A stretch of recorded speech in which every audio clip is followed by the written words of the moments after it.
My name is Arturo, and at 68 years old, I never imagined my own flesh and blood would try to kill me.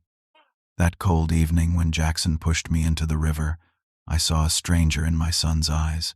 As I sank into the murky water, I felt betrayed beyond words. What the police dragged from that riverbed changed everything. Some secrets never stay buried, and my son learned that the hard way. Before I share this heartbreaking story, let me know where you're watching from. Hit that like and subscribe button if you've ever felt betrayed by someone you trusted. Trust me, what happened next will leave you speechless.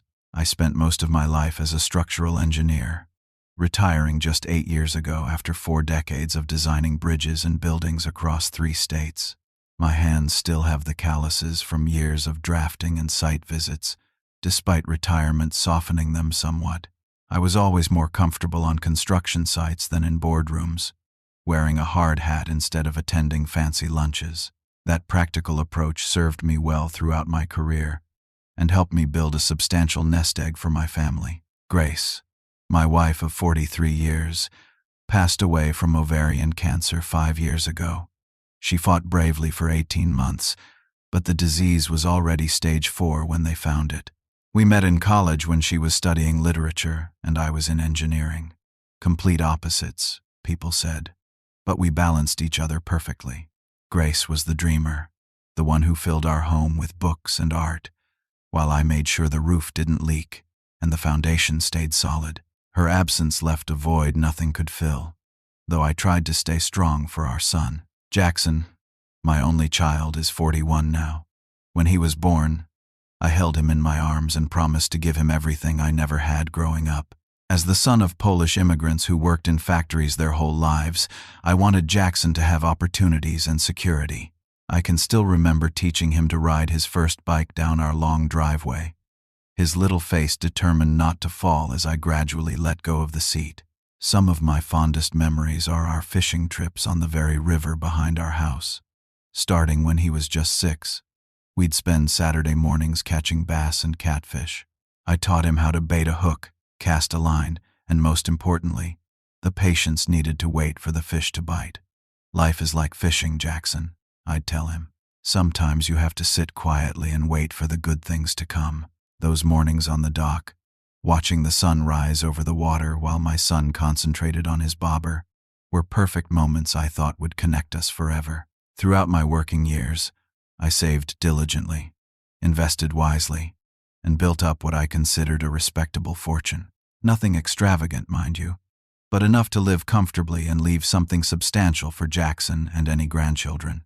My portfolio included rental properties, a healthy retirement account, and, of course, our family home that was now worth nearly 3 times what I had paid for it 40 years ago. Grace and I never believed in showing off wealth, driving modest cars and living within our means, but we took pride in being financially secure and debt-free. Jackson and I were extremely close until he left for college.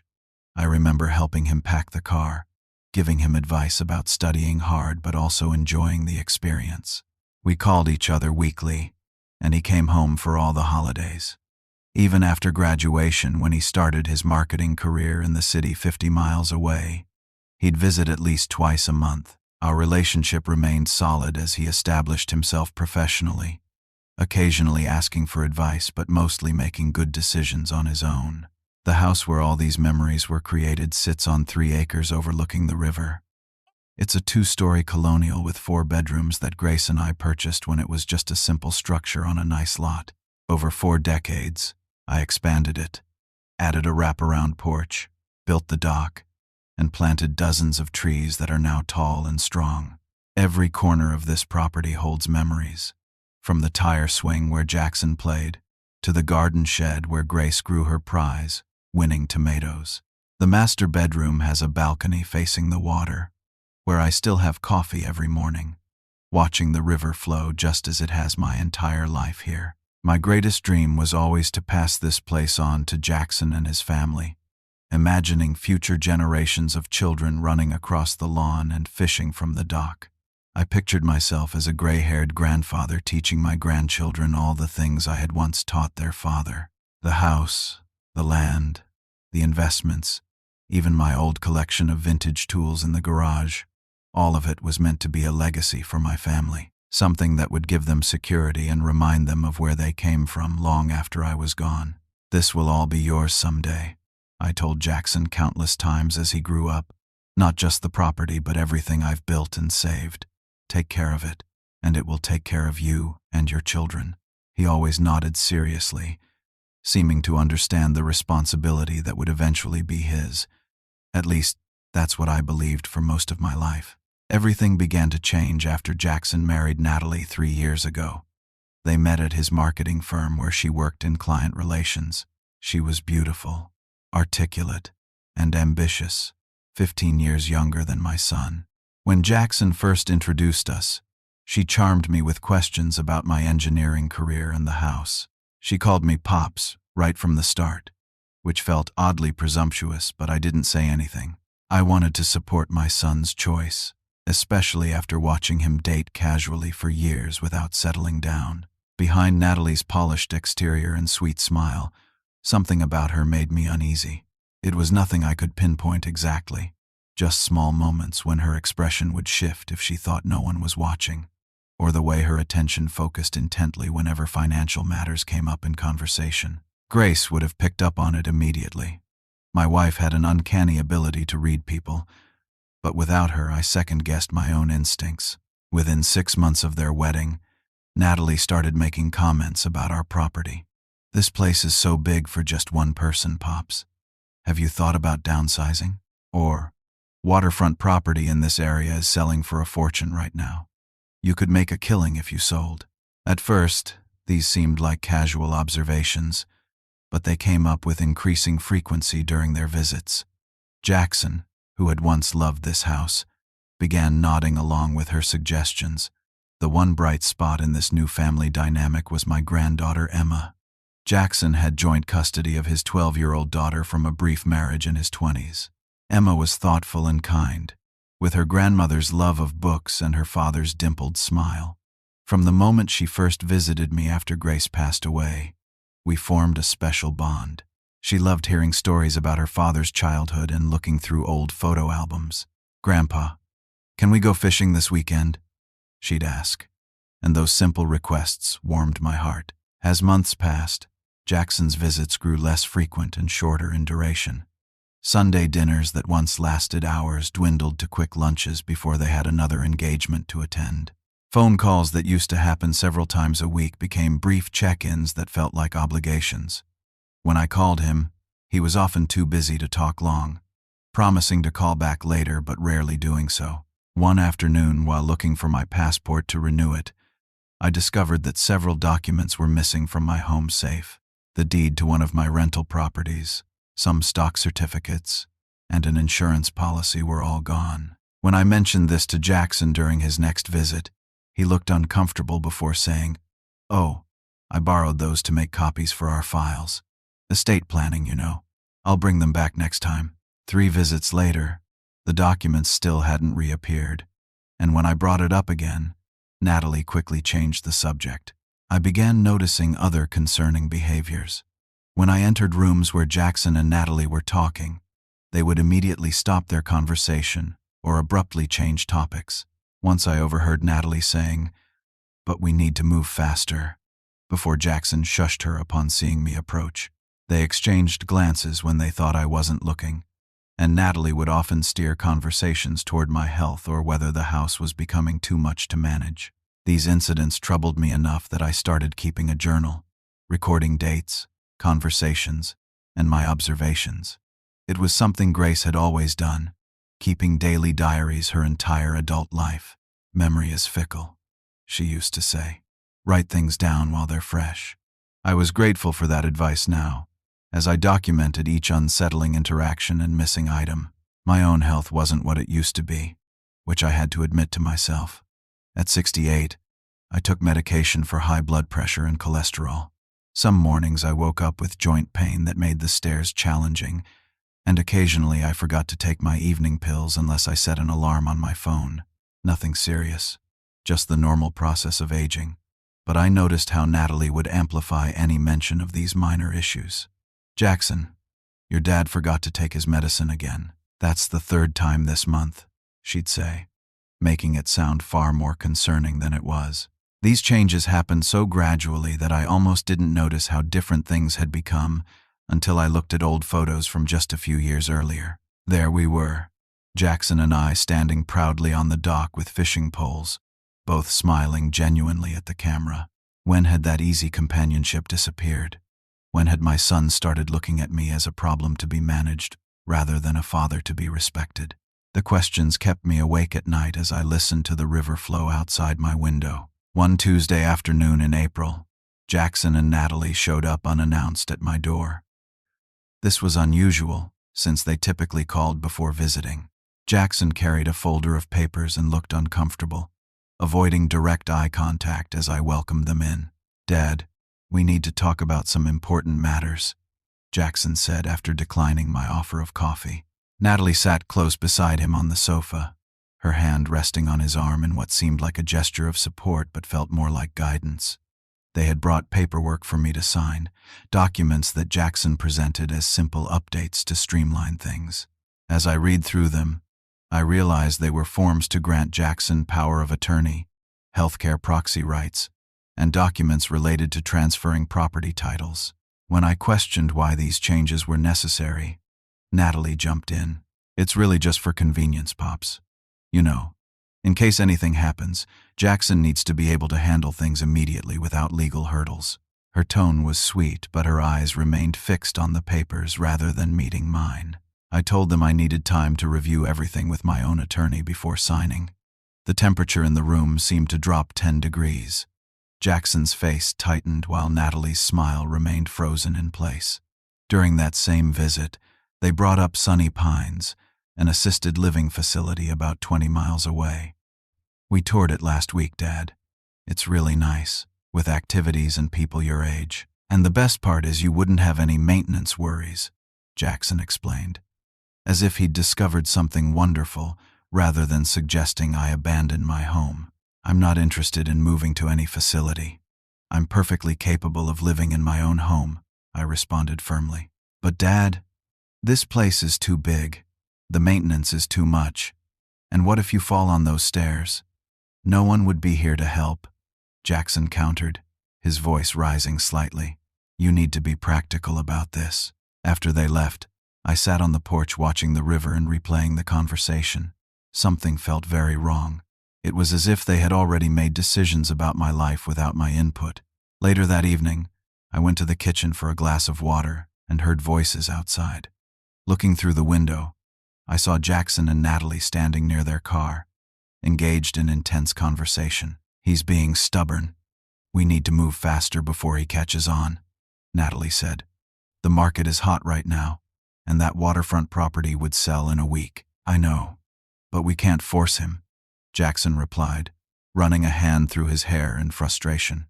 "Well, figure something out. The debts aren't going away, and that investment opportunity won't wait forever," she snapped before getting into the car.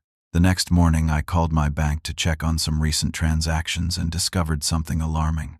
Jackson had been added as an authorized user on my primary checking account 2 months ago, something I had never approved. The bank representative explained that the paperwork had all been properly signed and processed. When I insisted I had never signed such documents, they emailed me copies. The signature looked remarkably like mine, but I knew I had never signed those papers. Shaken by this discovery, I reached out to Walter, my neighbor of 35 years. Walter was a retired judge who had become a close friend, especially after Grace's passing. We often shared meals, and he was one of the few people I trusted completely. Over coffee at his kitchen table, I shared my concerns and the strange events of recent months. Walter listened carefully, his legal mind analyzing the situation. "Arturo, this sounds like elder financial abuse, possibly moving towards something worse. You need to protect yourself legally, and right away." His serious tone confirmed my worst fears. "I'm going to give you the name of Elizabeth Chen, an attorney who specializes in elder law. Call her today, and I think you should consider changing your will." Following Walter's advice, I met with Elizabeth the next day. She was direct and efficient, helping me understand my options. We began the process of revoking Jackson's access to my accounts, creating a new will, and establishing a trust that would protect my assets. She also suggested documenting all unusual behavior and securing important papers in a safe deposit box rather than keeping them at home. When Jackson discovered I had frozen my accounts and revoked his access, the pretense of caring concern vanished. He arrived at my house, red-faced and agitated, Natalie right behind him with her arms crossed. "What the hell do you think you're doing?" he demanded as soon as I opened the door. "I'm trying to help you manage things, and you go behind my back to cut me off? I never authorized you to be on my accounts in the first place, Jackson," I replied calmly. "The signature on those forms isn't mine." His face paled momentarily before he recovered. "That's ridiculous. You signed them. You probably just forgot. This is exactly why I need to help manage your affairs. You're getting confused, forgetting things." The argument escalated as Natalie joined in, both of them suggesting I was showing signs of cognitive decline, that I couldn't be trusted to make my own decisions. When I mentioned my new will, Jackson's expression darkened dangerously. "So that's it? After everything I've done for you, you're changing your will? Who's been putting ideas in your head? That busybody Walter next door?" he shouted. "I'm still perfectly capable of making my own decisions," I stated firmly. "And one of those decisions is that I will not be selling this house or moving into any facility." As they left, Jackson turned with a final comment that chilled me. "We'll see about that.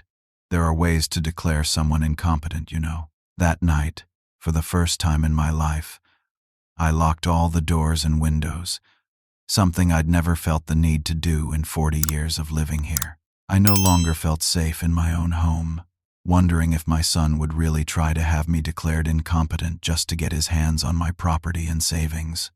The realization was heartbreaking. The next day, I called Elizabeth and scheduled another meeting. If Jackson was planning to question my competence, I needed to be proactive.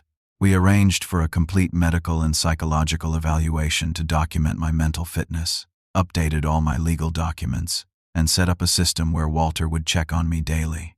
Elizabeth also helped me install security cameras around the property, connected to an app on my phone. "Document everything," she advised. "Every visit, every conversation, every unusual event. It might seem paranoid, but if this escalates, you'll need evidence." As I drove home from her office, I wondered how my relationship with my only son had deteriorated to this point. What had happened to the boy who once looked at me with admiration? How had money and property become more important than 4 decades of love and sacrifice? The November evening when everything came to a head was unusually cold and rainy for our area. Thunder rumbled in the distance as I sat reading in my favorite armchair, the sound of raindrops on the roof normally soothing but now adding to my sense of unease. I hadn't heard from Jackson in 3 weeks, not since our argument about the accounts and will. The headlights sweeping across my living room wall took me by surprise. Through the window, I recognized Jackson's SUV pulling into the driveway. I hadn't been expecting visitors, especially not on such a miserable night. My pulse quickened as I watched Jackson and Natalie hurry through the rain toward my front door. When I opened the door, Natalie greeted me with unusual warmth, holding a container that steamed in the cold air. "Pops, we were in the neighborhood and thought we'd check on you with this awful weather. I made your favorite soup, chicken and wild rice." Her smile seemed forced, but I invited them in, hoping perhaps they had come to reconcile. Jackson appeared subdued, almost nervous, fidgeting with his car keys. "How are you feeling, Dad? We've been worried about you."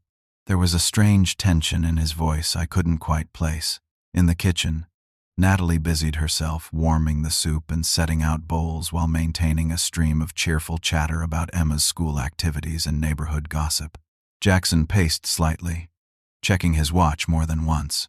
"I brought your blood pressure medication too," Natalie mentioned casually, placing a glass of water and 2 pills beside my soup bowl.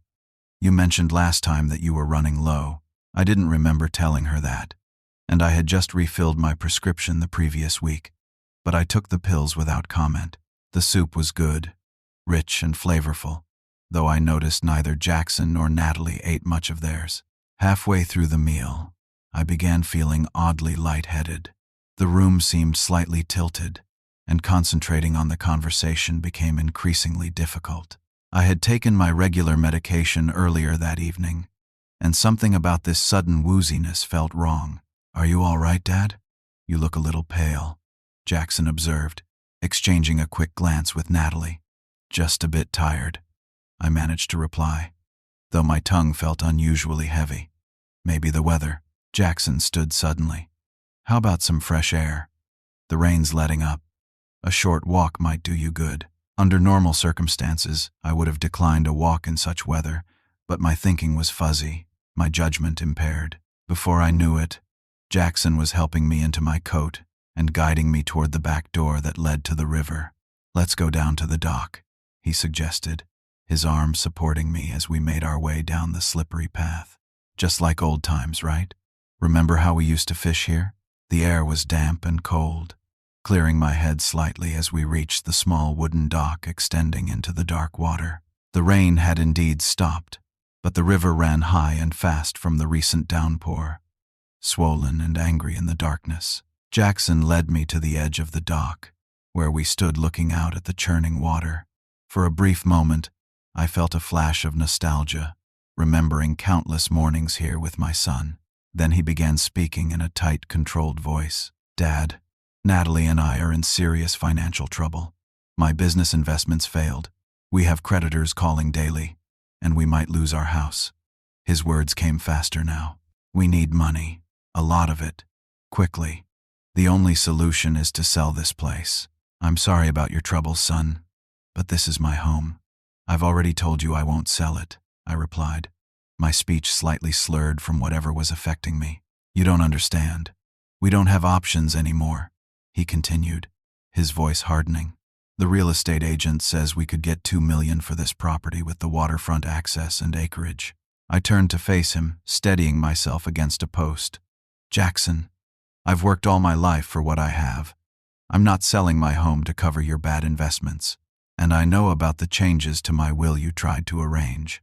His face transformed at this revelation, anger replacing desperation. "You always were stubborn. Too stubborn to see what's best. Too stubborn to help your own son. What happened to you?" I asked, genuine pain in my voice. "When did money become more important than everything else?" "Easy for you to say when you're sitting on a fortune," he spat. "What good is all this to you anyway? You're just one old man living in a house meant for a family. Selfish to the end." The conversation spiraled into accusations, his voice rising above the sound of the river. Through my drugged haze, I realized with terrible clarity that my son no longer saw me as his father, but as an obstacle to wealth. It was during this moment of painful recognition that I felt his hands on my shoulders. The push was sudden and forceful. One moment I was standing on the dock, the next I was airborne, then plunging into the frigid river water. The shock of cold momentarily cleared my mind as I surfaced, gasping. "Jackson," I called out, struggling to stay afloat as my waterlogged clothes pulled me down. Through the darkness and rain, I could see his silhouette standing motionless on the dock, watching me struggle. "Dad fell in the river," he shouted toward the house, an act for unseen witnesses. "He slipped.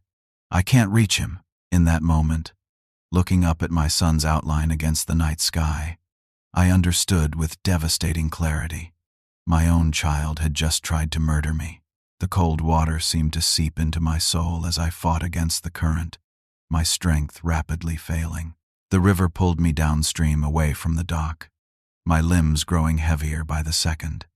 Memories flashed through my mind, holding newborn Jackson in the hospital, teaching him to ride a bike, watching him graduate college, walking him down the aisle. All those moments of love and pride now shattered by this final betrayal. As water filled my lungs and darkness crept into my vision, my hand struck something solid beneath the surface, a hard metal edge that I instinctively grabbed. It was large and heavy, but provided momentary anchorage against the current. My last conscious thought was wondering what this strange object was, hidden in the river all these years, as blackness finally claimed me. Beeping machines and the smell of antiseptic were the first things I registered as consciousness slowly returned.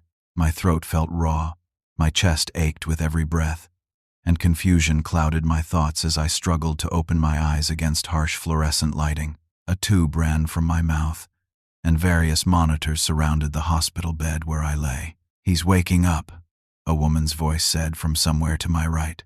"Get the doctor." As my vision cleared, I saw a nurse checking my vital signs and a police officer standing near the door. Neither was familiar to me. My mind struggled to piece together how I had gotten here, fragments of memory flashing disjointedly. Water, cold, betrayal, darkness. The door opened and Walter hurried in, his lined face tight with concern. Seeing my oldest friend brought a rush of relief, followed immediately by the full, terrible memory of what had happened. Jackson, the river, the push. Over the next hours, as doctors removed the breathing tube and assessed my condition, the story emerged through Walter's gentle explanation. He had become concerned when I didn't answer his daily check-in call that evening and had driven over to my house. From the road, he'd seen commotion near the river, flashlights moving frantically along the bank, and Jackson shouting for help. "I knew something was wrong," Walter explained, sitting beside my bed after the doctors had left. "Jackson claimed you had slipped on the wet dock during a walk, but it made no sense. You taking a walk on such a miserable night. When the paramedics got you breathing again, I called Diana Phillips immediately." Diana Phillips, I soon learned, was the detective assigned to my case. A straightforward woman in her 40s with observant eyes and a no-nonsense manner, she arrived shortly after Walter mentioned her name. "Mr. Reyes, I'm glad to see you awake," she said, pulling up a chair on the other side of my bed. "I know you've been through a traumatic experience, but I need to ask you some questions when you feel up to it." My voice was hoarse from the breathing tube as I recounted everything that had happened, from the unexpected visit to the drugged soup, the walk to the dock, and finally, Jackson deliberately pushing me into the river. Detective Phillips took detailed notes, occasionally asking clarifying questions. "Your son and daughter-in-law maintain it was an accident," she informed me. "According to their statement, you became dizzy, lost your balance, and fell despite Jackson's attempt to grab you." "It wasn't an accident," I insisted, my hand trembling slightly as I reached for the water cup. "He pushed me. He wanted me gone so he could sell my property." Detective Phillips nodded thoughtfully. "We've been investigating since you were brought in 2 days ago. The toxicology report shows benzodiazepines in your system, consistent with your account of being drugged. We've also been looking at the scene, and that's where things get really interesting." She explained that police divers had been searching the river near my dock, looking for any evidence related to what they initially treated as a suspicious accident. What they found instead was completely unexpected. The divers located a metal box approximately 15 feet from your dock, partially buried in the riverbed. "It appears you managed to grab onto it before losing consciousness, which may have kept you from being swept further downstream," she explained. When they brought it up, they discovered it wasn't just any box. The container was a waterproof gun case, heavy-duty and secured with a padlock that had mostly corroded after years underwater. Inside was a rusted handgun, jewelry, a wallet, and decomposed documents, including an ID belonging to Megan Sawyer, a 19-year-old college student who had disappeared 20 years earlier. "The case has been open all this time," Detective Phillips continued. "Megan vanished after attending a fraternity party at State University. Her body was never found, and the case eventually went cold. Now we have what appears to be evidence related to her disappearance, discovered because you happened to grab onto it while fighting for your life." The revelation was stunning. A 20-year-old murder case potentially solved because my son had tried to kill me in the same river. Even more shocking was what the forensic team discovered when they processed the case. Despite years underwater, they were able to recover partial fingerprints from inside the waterproof seal of the case, preserved in that protected space. The prints matched Tyler Donovan, who was a fraternity brother of your son at State University 20 years ago, Detective Phillips revealed. "We've already brought him in for questioning, and he's implicated Jackson in Megan's disappearance." My mind reeled at this information, struggling to process its implications. Jackson would have been 21 at the time, in his junior year of college. I remembered that period well, a time when he had become withdrawn and changed his major from pre-law to marketing. Grace and I had attributed it to normal college stress and the process of finding himself. While I was still trying to absorb this shocking connection, Detective Phillips explained that they had obtained a warrant to search my home based on the attempted murder investigation. There, they discovered the journal I had been keeping, documenting the concerning behavior and missing documents. "Your record-keeping may save your life, Mr. Reyes," she said with a grim smile. "It establishes a clear pattern and motive. We're also looking into the unauthorized access to your bank accounts and the forged signatures." Jackson and Natalie had been brought in for questioning, but released on bail for the financial crimes, while the investigation continued into both my attempted murder and the cold case of Megan Sawyer. I was to remain in the hospital under police protection until my condition stabilized, as they considered me at risk of another attempt on my life. That evening, after Detective Phillips left, I lay awake trying to reconcile the son I thought I knew with someone who could be involved in a young woman's death and who would try to murder his own father for money. The pain of this betrayal went beyond physical injury, cutting to the very core of my identity as a father. Had I somehow failed him? Was there something I could have seen or done differently? The questions tormented me as the night dragged on, monitors beeping steadily beside my bed. My physical recovery progressed slowly over the next week. Pneumonia had set in from the water in my lungs, and at my age, healing took longer than I would have liked. Detective Phillips visited daily, updating me on the investigation and asking additional questions as new information emerged. Walter came every afternoon, bringing homemade food that was far better than the hospital offerings and keeping me company through the long hours. On the 10th day of my hospital stay, an unexpected visitor slipped into my room during the brief period when the officer stationed outside went for coffee. Emma, my granddaughter, stood nervously by the door, her backpack clutched tightly against her chest. "Grandpa," she whispered, her young face lined with worry. "Are you okay?" I was shocked to see her there. "Emma, how did you get here? Does your father know where you are?" She shook her head, moving cautiously to my bedside. "Mom dropped me at my friend Lily's house for a study session. I told Lily's mom I forgot something at home and needed to walk back, but I took the bus here instead. Her resourcefulness would have impressed me under different circumstances. You shouldn't have come alone, sweetheart.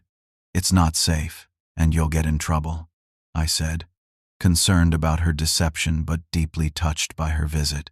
"I had to see you," she insisted, her voice breaking slightly. "Dad and Natalie told me you fell in the river because you were confused and not taking your medicine right, but I heard them talking when they thought I was asleep." Emma opened her backpack and pulled out a cell phone. I started recording them after I heard them arguing about money in the house a few months ago. Something felt wrong, and I was scared. Her eyes, so much like her grandmother's, were wise beyond her 12 years. "Last week after you went to the hospital, they were fighting in the kitchen. Listen." She pressed play on a recording, and I heard Natalie's voice, sharp with anger. "How could you mess this up? He was supposed to drown Jackson. Now the police are investigating, and that neighbor of his is suspicious. I didn't expect him to grab onto something in the river." Jackson's voice replied defensively. "And how was I supposed to know the pills wouldn't knock him out completely? Well, now we're in deep trouble. If he wakes up and tells them what happened." The recording continued for several minutes, capturing damning evidence of their plan and panic over its failure. My hands shook as I listened, partly from weakness but mostly from the shock of hearing my son and his wife so coldly discussing my intended death. "Emma, this is very important evidence. Detective Phillips needs to hear this," I told her gently, not wanting to frighten her but understanding the recording's significance. "I know," she nodded solemnly. "That's why I brought it. Dad and Natalie are bad people, aren't they? They tried to hurt you for real." The pain in her voice broke my heart. How does one explain to a child that her father had attempted murder? People sometimes make terrible choices, especially when money is involved, I said carefully. But what matters is that you did the right thing by bringing this here. Detective Phillips returned just as the officer resumed his post outside, surprised to find Emma with me but quickly understanding the situation. She treated my granddaughter with great kindness as Emma explained about the recordings and transferred them to the detective's phone. "You're a very brave young lady," Detective Phillips told her. "This is incredibly helpful evidence." She arranged for a female officer to drive Emma back to her friend's house so she wouldn't get in trouble for her unauthorized hospital visit. Before leaving, Emma hugged me tightly. "I love you, Grandpa. Please get better soon." "I love you too, sweetheart," I whispered, holding back tears until she was safely out of the room. The evidence Emma provided accelerated the investigation dramatically. Detective Phillips returned the next morning with news that changed everything. "Based on your granddaughter's recordings and new evidence from Tyler Donovan, we've arrested both Jackson and Natalie Reyes on multiple charges," she reported. "Attempted murder, conspiracy, financial elder abuse, forgery, and we're still investigating Jackson's involvement in Megan Sawyer's death 20 years ago." The financial investigation had revealed that Jackson had secretly withdrawn nearly $300,000 from my accounts over the past year. Money apparently used to cover massive gambling debts and failed business ventures. Natalie, it turned out, had a previous record of financial fraud under a different name before changing her identity and meeting Jackson. "We'd like you to come to the station when you're discharged to formally identify your son and potentially speak with him," Detective Phillips explained. "It might provide closure for you, though I understand if you're not ready for that." 3 days later, deemed stable enough to leave the hospital, I found myself sitting in an interview room at the police station, waiting for Jackson to be brought in. Walter had accompanied me for support, sitting quietly by my side as we waited. When the door opened and an officer led Jackson in, handcuffed and wearing an orange jumpsuit, I barely recognized my son. His face was gaunt, his eyes hollow, all pretense stripped away. He looked decades older than his 41 years. 5 minutes, the officer said before stepping outside but remaining visible through the window. For nearly a minute, neither of us spoke. Jackson stared at the table between us while I studied the stranger my son had become. "Why?" I finally asked. The only question that mattered. "Why would you try to kill me? Your own father." Jackson's eyes finally met mine, and I saw not remorse but resentment still burning there. "You wouldn't give me what I needed. The gambling debts weren't going away, and Natalie's creditors were threatening us. We needed that money. You could have asked for help," I said quietly. "I would have helped you, not by selling my home, but I would have found a way." He laughed bitterly. "Help with conditions, you mean? With lectures about responsibility and better choices. That's always been your way. Besides, I needed millions, not thousands." "And Megan Sawyer?" I asked, my voice tight with dread. "What happened 20 years ago, Jackson?" His face changed then, a flash of genuine fear crossing his features before he looked away. "I'm not discussing that. My lawyer said not to talk about anything from the past. She was 19 years old," I pressed. "Just a girl. What happened to her?" "This conversation is over," Jackson declared, rising from his chair and calling for the officer. Before being led away, he turned back with one final comment. "You know what your problem is, Dad? You always thought you were better than everyone else, with your perfect little life and your moral high ground. Look where it got you." As the door closed behind him, I sat in stunned silence, trying to process the depth of his callousness. The son I had raised, loved, and sacrificed for had become someone I no longer recognized, someone capable of murder twice for financial gain. "You okay, Arturo?" Walter asked gently, his hand on my shoulder. "No," I admitted. "I don't think I will be for a very long time." Before leaving the station, Detective Phillips informed me that based on Tyler Donovan's full confession and physical evidence, they now believe Jackson had been directly involved in Megan Sawyer's death during a fraternity party that got out of control. The case was being reopened as a homicide investigation, with Jackson as the primary suspect. As Walter drove me home, to the house that my son had been willing to kill me for, I felt like I was returning to a different life altogether, one where nothing was as it had seemed, and where the future I had planned no longer existed. In the months following my near-death experience and Jackson's arrest, rebuilding my life became a gradual, painful process of acceptance and healing. The physical recovery from pneumonia and hypothermia took weeks, leaving me weaker than before but determined to regain my independence. The emotional wounds, however, cut far deeper and would take much longer to heal, if they ever truly could. With Jackson and Natalie both denied bail due to the severity of the charges and risk of flight, Emma came to live with me. Her mother, Jackson's ex-wife, traveled frequently for work and agreed that stability with her grandfather would be best during this traumatic time. Having Emma in the house brought life back to rooms that had grown too quiet, her presence a reminder that not everything born of my son was corrupted. "Can we plant a garden this spring, Grandpa?" she asked one evening as we sat on the porch watching the river, now a source of both trauma and strange redemption in my life. "Grandma's flower beds are all overgrown. I think that's a wonderful idea," I replied, seeing grace in her expression. "She would have loved gardening with you."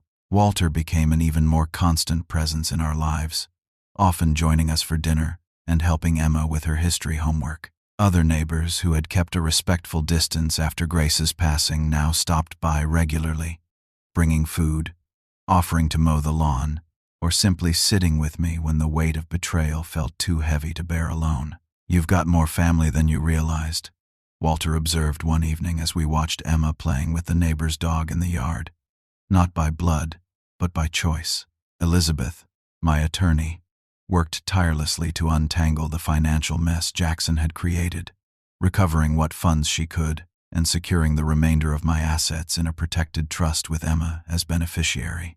She also helped establish a guardianship arrangement that gave me legal responsibility for my granddaughter, while her mother continued her traveling career. "Your foresight in documenting everything and reaching out for legal help likely saved your life," Elizabeth told me during our final meeting. "Most elder abuse cases don't end with the victim still alive and able to testify." The criminal cases against Jackson and Natalie moved forward with methodical precision. The evidence was overwhelming. Emma's recordings, the toxicology reports, bank records showing systematic theft, and most damning, Tyler Donovan's detailed testimony about both my attempted murder and Megan Sawyer's death 2 decades earlier. Detective Phillips kept me updated throughout the process, her professional manner softening somewhat as we developed a rapport. "The DA is confident of convictions on all counts," she explained during one of her visits. "They won't be free for a very long time, if ever." The trial was a media spectacle that I largely avoided, giving my testimony early in the proceedings and then stepping back from the public eye. The revelation that a 20-year-old murder had been solved because of an attempted patricide captured national attention, bringing reporters to my door daily until Walter helped install a security gate at the end of the driveway. In June, 8 months after that rainy November night, the jury returned guilty verdicts against both Jackson and Natalie. My son received 2 consecutive sentences, 30 years for my attempted murder and 45 years for the second-degree murder of Megan Sawyer. Natalie, convicted as an accessory and for the financial crimes, received 20 years. Neither would be eligible for parole for decades.